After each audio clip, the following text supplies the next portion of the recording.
Underbone ba na tipid sa gas ang hanap mo? Suzuki Smash FI. Fuel injection engine kaya tipid na sa gas na may fuel consumption average na 68.0 kilometers per liter. Sabi ni Suzuki, pero depende pa rin yan sa throttle hobby mo at kondisyon ng kalsada. Ang makina nito ay 4-stroke single overhead cam, 1-cylinder, 2-valve, air-cooled na may lakas na 9.3 horsepower at 7,500 RPM at may 9.1 Nm of torque at 6,500 RPM na may engine displacement na 113cc.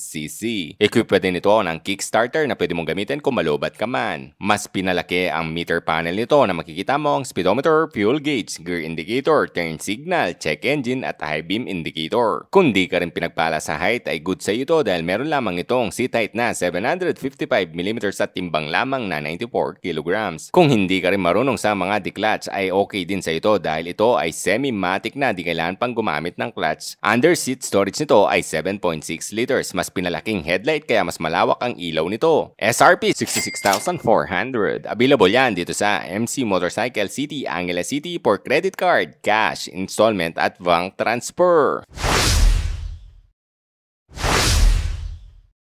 Para sa specs ng Smash FI, max power 9.3 horsepower at 7,500 RPM, max torque 9.10 Nm of torque at 6,500 RPM. Engine type 4-stroke single overhead cam, 1-cylinder, 2-valve, 4x-stroke 51mm by 55.4mm, engine displacement 113cc, compression ratio 9.4:1, fuel system fuel injection, cooling system air-cooled, starting system electric and a kick, ignition system electronic ignition, transmission type 4-speed constant mesh, suspension type sa kanyang harapan telescopic at sa kanyang rear swing arm type, tires sa kanyang harapan 70x90x17 tube type yan at sa kanyang rear 80x90x17 tube type din yan. Brake type sa kanyang harapan at likuran ay drum brake. Fuel tank capacity 3.7 liters. Overall length 1,910mm, overall width 690mm, overall height 1,085mm, wheelbase 1,220mm, ground clearance 145mm, curb mass 94 kg, seat height 755mm. What's up mga soy? Nandito tayo ngayon sa MC Motorcycle Angeles City para i-vlog tong bagong Smash FI. So ito fuel injection na, so talaga matipid to sa gas. So susubukan natin yung seat height niya sa height kung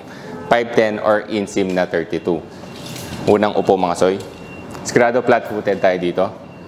Yan, kita nyo naman flat-footed tayo mga soy. Tapos si Jomar, ito naman yung itsura pa nga soy sa 5'2 na height si Jomar. Yan o, 5'2 yung height. Siyempre, flat-footed. Kayang-kaya no, Mar? Okay, so kayang-kaya ang 5'2 na height dito sa Smash. Position ng ating paa mga soy, all good siya. Hindi naman siya tumatama sa height natin, no? Tapos ergonomics, maganda pa rin. Siyempre, napaka-relax. Talagang chill ride. Tapos maganda nito, tipid talaga sa gas to mga soy. Sabi ni Suzuki, 68 kilometers per liter ang konsumo nito sa gas. So, sobrang tipid nito mga soy. Kung nagtitipid kayo talaga, lalo na ngayon, tight yung budget nyo, pwede nyo i-consider itong Suzuki Smash FI. So, available yan dito sa MC Motorcycle Angeles City. Pwede yan cash, credit card, installment, at bank transfer mga soy.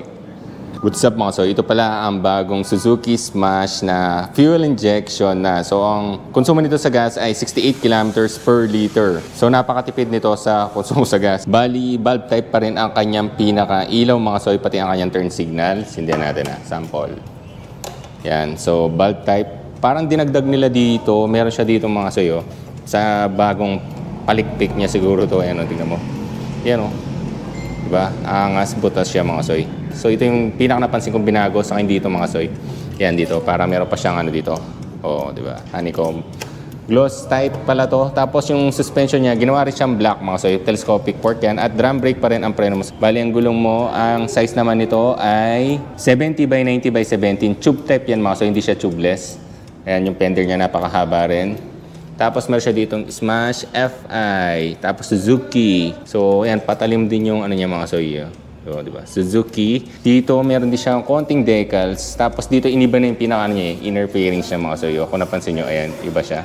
Tapos shutter key, equip na rin yan. So, iwas kalikot na mga kawatan. So, kung ilalak nyo siya mga soyo, ito yung pinakasusi niya, halos same siya. Ilalak mo lang siya, yun o. Diba? Kailangan mo ito mga soyo para mabuksan mo siya. Ayan, ganyan mo lang siya mga soyo. Ayan o, diba? Tapos, pagkakambyo pala kayo, meron na siyang harang dito. So, hindi siya magagasgas. At meron siyang kickstarter. Diba? Kung malubat ka man. FI na siya pero meron pa siya. Tapos meron siya malaki ditong Smash FI. Footrest ng backride mo, goma.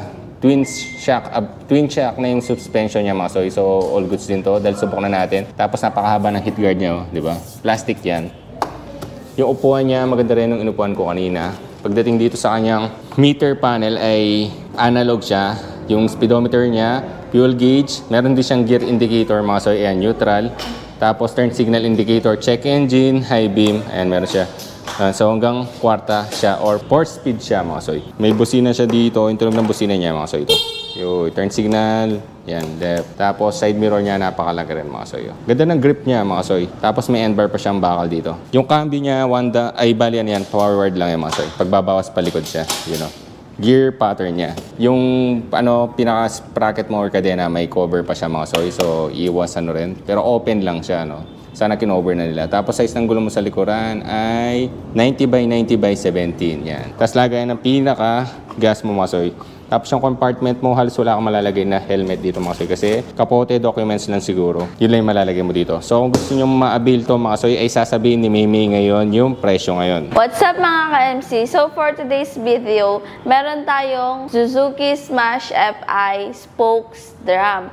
Ang SRP nito ay 66,400 pesos. Ang down payment naman is 3,400 pesos. For 1 year monthly amortization, 8,056 pesos. 2 years monthly amortization, 5,039 pesos. And for 3 years, 4,022 pesos. And meron tayong rebate na 200. Ang inclusions are TPL insurance, PMS labor, and 3 years LTO registration, half-face helmet. The list of requirements are for private employed, company ID, COE with compensation, or 1-month payslip. Valid ID, proof of billing. And for self-employed naman or mga nagbi-business, business permit, valid ID, and proof of billing. And sa mga remittance or mga pinapadalhan naman, 3 months remittance slip, 1 valid ID, 1 proof of billing. For more inquiry, please call us or DM us sa number na nakalagay sa description box.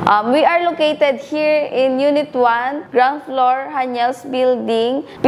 De Guzman Corner, Claro M. Recto, Angeles City, Pampanga. At ito ay available sa cash, installment, bank transfer, and credit card. And sa credit card namin, meron po kaming 6% para sa thermal fee. At dito ko na lang tatapusin ang vlog. Maraming salamat po sa lahat ng nanood. Please follow nyo po ang page at i-share at i-like nyo na rin po. Maraming salamat. Ingat kayo. Ride safe!